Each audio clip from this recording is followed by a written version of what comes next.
welcome to Australia again. So there's only a couple more rides left now before I give the bike back, and probably about another week and a bit before I come back home to the UK. Today I want to be doing something that I've never done before, and that's attempting to do an FTP test outside. So I've chose a road that I'm reasonably familiar with, although I've never been right to the top, but today I'm going to go to the top, up Currumbin Creek Road, which isn't the steepest hill in the world. It's about 700 feet of elevation over, I think it's about 10 mile, so it's just a good continuous gradient. So there's going to be no speaking while I'm doing that. There's going to be a voiceover, and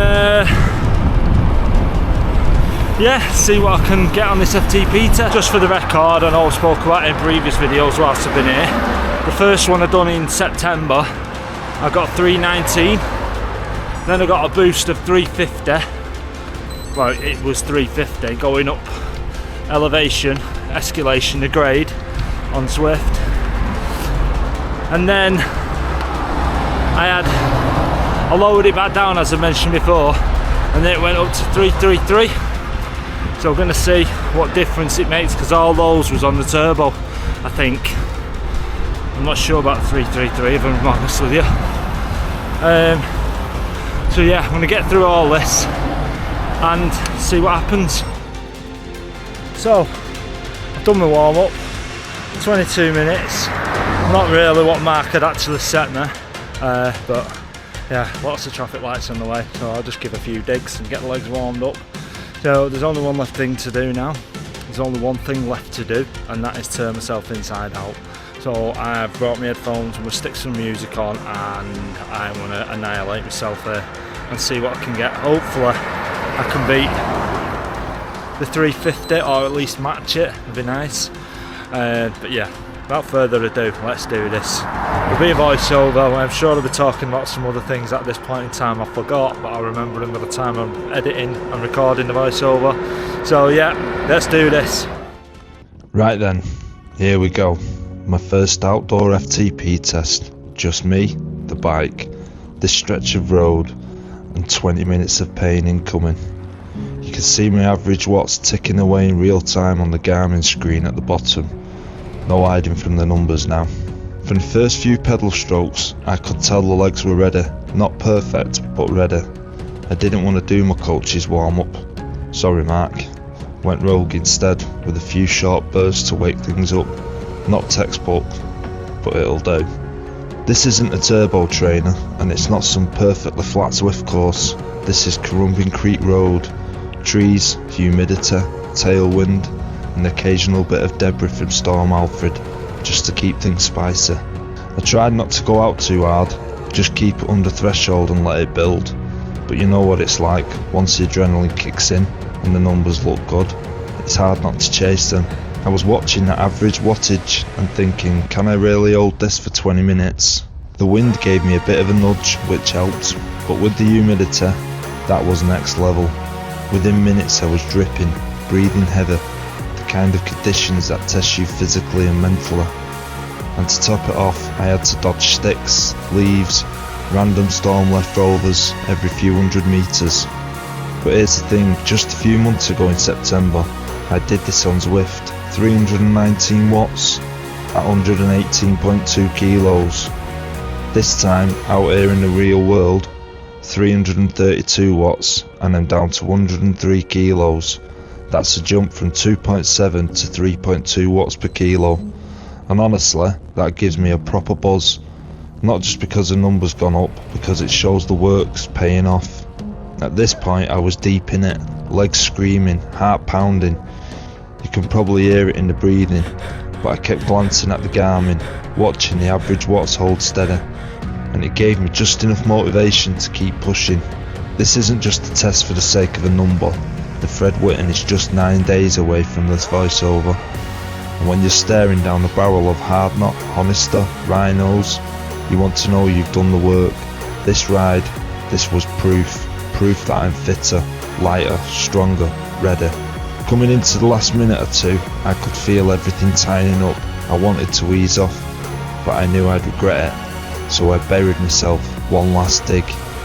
You'll see the cadence rise here. This was me emptying the tank. And that's it, FTP test done. First one outside, honest, brutal and kind of weirdly enjoyable. 332 watts, real world conditions, and a massive mental boost heading into one of the UK's toughest sportives. Let's do this. Well, that was interesting. Don't know what the results are, but I'm sure I've spoke about it in the voiceover.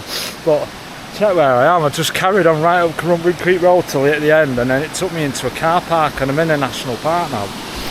And check that out. That's beautiful. Really, really nice. So I'm really not far from where I'm. The celebrities filmed, and I won't be surprised if this is the same water source that they showered in. If any of you found that interesting. I do. I'm boring like that. But the path carries on up there, and it'll probably be a long time before I'm back here again, so let's get back up, let's go up and have a look and see what's there. So this brought me to an abandoned sawmill, which was operational from 1945 to 1951 and partially restored in 1986. And I'm guessing that no one could be asked taking it all back down, which I don't blame them, if I'm honest with you. Still see bits of the operation all left here, all scattered about. Interesting. I'm guessing they cut all these trees down and then humped them back down the hill so they could build the place, and someone's left a bugger. Now it's only the end of the road for road bikes. If you had a mountain bike or your hiking boots, then you could head down there into the wilderness, but I'm not going to be doing that today. And someone's left a bugger with, I don't know, maybe they brought it up from the thing. There's bloody nappies and stuff in there. Maybe someone's gone hiking with the kids. But yeah, that's my FTP test. Now, like I say, I don't know what the numbers are, but I've just mentioned them, and they don't really mean anything. As I've said in previous things, ultimately what more matters is your watts per kilo.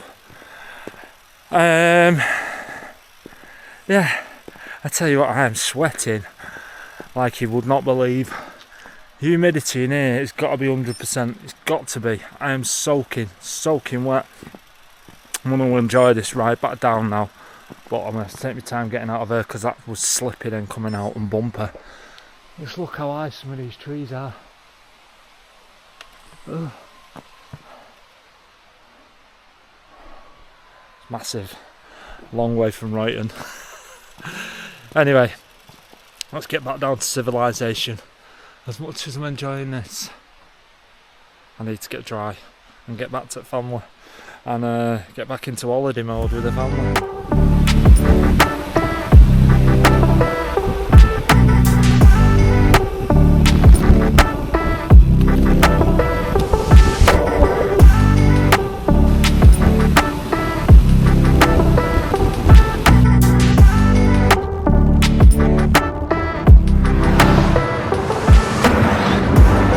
Well, 10,000 miles away and I'm in the bleeding rain. Do you know what? At least it's warm, it's not too bad. So I'm going to leave this video here because, yeah, just a flat road all the way home now. Now, in terms of the FTP test, when I'm indoors, I haven't got to contend with traffic, road conditions, traffic lights. I can literally just head down, do it. But I do feel like I can put power down when the road is clear and I haven't got to worry about the road. I do find it easy to put power down outside as being locked in on the turbo trainer. But anyway, in the next video I think I'm going to do my top 5 tips for riding abroad, and then that may be the end of my Australian rides. So there hasn't been many videos, but maybe another vlog around Australia, not bike related, but we'll see. So yeah, as always, thanks for watching. Please consider subscribing, like, comment, share, all that good stuff which helps with the YouTube algorithm. And until next time, as always, ride safe, and I will see you in the next one. Take care, guys. Bye.